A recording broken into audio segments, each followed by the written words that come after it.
CM Siddaramaiah ಅವರ ವಿರುದ್ಧ governor ಪ್ರಾಸಿಕ್ಯೂಷನ್ಗೆ ಅನುಮತಿಯನ್ನ ಕೊಟ್ಟಿದ್ದನ್ನ ಪ್ರಶ್ನೆ ಮಾಡಿ ರಿಟ್ ಅರ್ಜಿಯನ್ನ ಸಲ್ಲಿಸಿದ್ರು ಹೈಕೋರ್ಟ್ ನಲ್ಲಿ ಸಿದ್ದರಾಮಯ್ಯ ಅವರು. ಆ ಅರ್ಜಿ ವಜಾ ಆದ ಬೆನ್ನಲ್ಲೇ ಲೋಕಾಯುಕ್ತ ತನಿಖೆಗೆ ಆದೇಶಿಸಿದ್ರೆ ಹೇಗೆ ನಡೆಯುತ್ತೆ ಅನ್ನುವಂತಹ ತನಿಖೆ ಹೇಗೆ ನಡೆಯುತ್ತೆ ಅನ್ನೋ ಪ್ರಶ್ನೆ ಮೂಡ್ತಾ ಇದೆ. ಹಿರಿಯ ಅಧಿಕಾರಿಗಳ ನೇತೃತ್ವದಲ್ಲಿ ರಚನೆಯಾಗುತ್ತೆ ತನಿಖಾ ದಳ.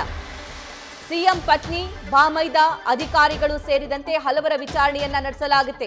ಕೇಸ್ಗೆ ಸಂಬಂಧಪಟ್ಟಂತೆ ಅವಶ್ಯಕತೆ ಇದ್ದವರಿಗೆ ಹಂತ ಹಂತವಾಗಿ ಒಬ್ಬೊಬ್ಬರಾಗಿ ಆ ವಿಚಾರಣೆಗೆ ಒಳಪಡಿಸಲಾಗುತ್ತೆ, ನೋಟಿಸ್ ನೀಡಲಾಗುತ್ತೆ.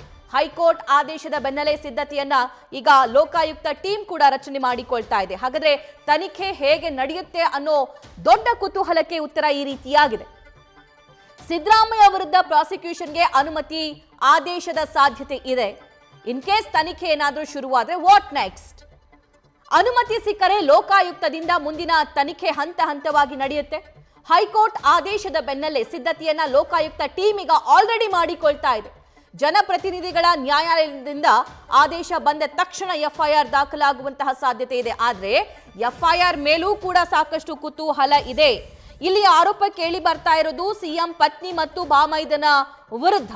ಸಿಎಂ ಹಸ್ತಕ್ಷೇಪ ಮಾಡಿದ್ದಾರೆ ಅಥವಾ ಯಾವುದೋ ಒಂದು ಲೆಟರ್ಗೆ ಸಿಗ್ನೇಚರ್ ಮಾಡಿದ್ದಾರೆ, ಪ್ರಭಾವ ಬೀರಿದ್ದಾರೆ ಅನ್ನೋದಕ್ಕೆ ಸಂಬಂಧಪಟ್ಟಂತೆ ಸಿಎಂ ವಿರುದ್ಧ ಏನ್ ದೂರು ದಾಖಲಾಗುತ್ತೆ, ಏನ್ ಡಾಕ್ಯುಮೆಂಟ್ಸ್ ದೂರುದಾರರ ಹತ್ರ ಇದೆ ಅನ್ನೋದು ಕೂಡ ಎಫ್ಐಆರ್ ದಾಖಲಾದ ನಂತರ, ಎಫ್ಐಆರ್ ಆದ ನಂತರ ಮಾಹಿತಿ ಲಭ್ಯವಾಗುತ್ತೆ. ಆದೇಶದ ಪ್ರತಿ ಪಡೆದು ಲೋಕಾಯುಕ್ತ ಅಧಿಕಾರಿಗಳಿಂದ ಎಫ್ಐಆರ್ ದಾಖಲು ಮಾಡೋ ಕೆಲಸ ಆಗುತ್ತೆ. ಇನ್ನು ಹಿರಿಯ ಅಧಿಕಾರಿಗಳ ನೇತೃತ್ವದಲ್ಲಿ ತನಿಖಾ ತಂಡವನ್ನ ರಚನೆ ಮಾಡಲಾಗುತ್ತೆ. ಆರೋಪದ ಆಧಾರದ ಮೇಲೆ ಸಿಎಂ ಸಿದ್ದರಾಮಯ್ಯ ಅವರಿಗೆ ನೋಟಿಸ್ ಅನ್ನು ಕೂಡ ಜಾರಿ ಮಾಡಲಾಗುತ್ತೆ. ಸಿಎಂ ಸಿದ್ದರಾಮಯ್ಯರನ್ನ ವಿಚಾರಣೆಗೆ ಹಾಜರಾಗುವಂತೆ ನೋಟಿಸ್ ನೀಡಲಾಗುತ್ತೆ. ಅದರ ಜೊತೆಗೆ ಈ ಪ್ರಕರಣದ ತೀವ್ರತೆ ಹೇಗಿದೆ, ಇದರಲ್ಲಿ ಯಾರ್ಯಾರ ಪಾತ್ರ ಏನೇನಿದೆ ಅನ್ನೋದಕ್ಕೆ ಸಂಬಂಧಪಟ್ಟಂತೆ ಹಂತ ಹಂತವಾಗಿ ಒಬ್ಬೊಬ್ಬರಿಗೆ ವಿಚಾರಣೆಗೆ ಒಳಪಡಿಸುವಂತಹ ಸಾಧ್ಯತೆಗಳು ಕೂಡ ಕಂಡು ಬರ್ತಾ ಇದೆ. ಇನ್ನು ವಿಚಾರಣೆ ಸಂದರ್ಭದಲ್ಲಿ ಪ್ರಾಥಮಿಕ ಹಂತದ ಹೇಳಿಕೆಯನ್ನ ದಾಖಲು ಮಾಡಿಕೊಳ್ಳುವಂತಹ ಎಲ್ಲಾ ಸಾಧ್ಯತೆ ಕೂಡ ಇದೆ. ಸಿದ್ದರಾಮಯ್ಯ ಅವರ ವಿರುದ್ಧ ತನಿಖೆಗೆ ಆದೇಶ ಕೊಟ್ಟರೆ ಹಂತ ಹಂತವಾಗಿ ಒಬ್ಬೊಬ್ಬರನ್ನೇ ವಿಚಾರಣೆಗೆ ಒಳಪಡಿಸಲಾಗುತ್ತೆ.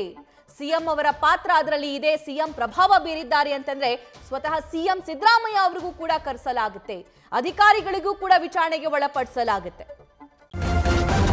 ನ್ಯೂಸ್ ಫಸ್ಟ್ ನಿರ್ಭೀತಿಯಿಂದ ನಿಮ್ಮ ಪರವಾಗಿ.